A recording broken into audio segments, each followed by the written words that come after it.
Cześć, widzimy się znowu. Na poprzednim tutorialu pokazywałam Ci, jak namalować taką zamkniętą szyszkę. I to są szkice z tamtego tutoriala.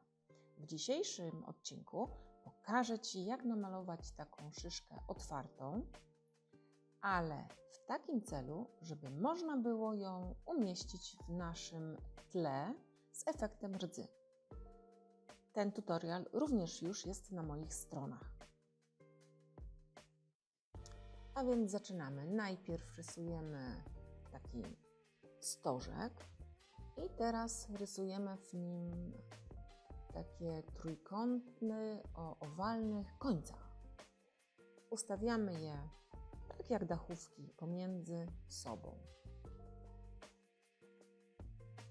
Ten etap pracy wymaga od nas cierpliwości, ponieważ jest dużo tych łodyżek i każdą trzeba wyrysować do końca.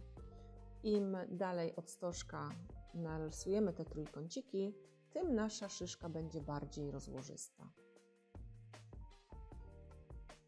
Taka praca wymaga cierpliwości od nas, ale też jak już przebrniemy przez pierwszy etap, to powielanie go nie jest takie trudne.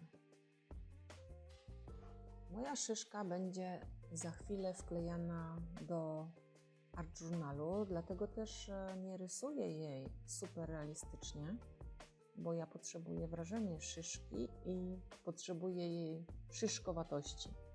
Teraz trochę się bawię, żeby oddać trójwymiarowość naszej szyszki, ale mam cały czas z tyłu głowy, że to jest taki element trochę dla mnie zabawy, a dla Was, żeby Wam pokazać mniej więcej, jak ołówkiem doprowadzić do takiego momentu, żeby ta szyszka była dla osoby, która na nią patrzy, czytelna.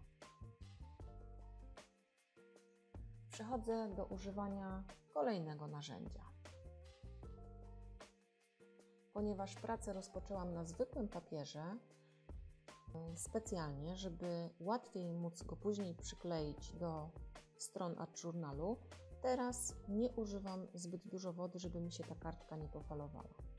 Używam tutaj pisaka akwarelowego, Wy możecie używać kredek akwarelowych. Natomiast najważniejsze jest w tej chwili to, żeby ominąć te trójkąciki, które są wywiniętą częścią szyszki i pozostawiamy je jasne. To jest również w tej chwili ten moment, w którym możecie poszaleć z kolorami, bo wiadomo, że w takiej szyszce jest i kolor zielony, i kolor beżowy, i brązowy, i jakieś szarości. Myślę, że mogą się pojawić również fiolety i błękity tam, gdzie zaznaczamy cień.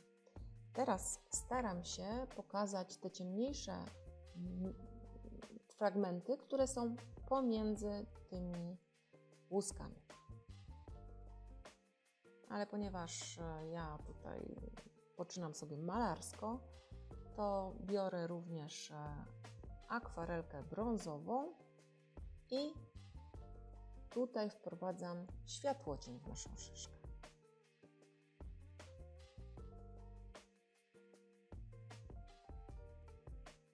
I po wymalowaniu całej tej szyszki przechodzimy do kolejnego etapu pracy, czyli muszę wyciąć tą szyszkę i pozostałe te, które szkicowałam, aby móc je umieścić na moich stronach. Nie musimy robić tego dokładnie, dlatego że brzegi będziemy, te, które zostaną niedocięte, będziemy malować. Także możemy to zrobić dosyć niestarannie. I wracamy do strony Art Journala, którą robiliśmy wcześniej z efektem rdzy. Wcześniej oczywiście musimy się zastanowić nad kompozycją tej pracy, tak żeby już po przyklejeniu mieć pewność, że to jest odpowiednie dla nich miejsce.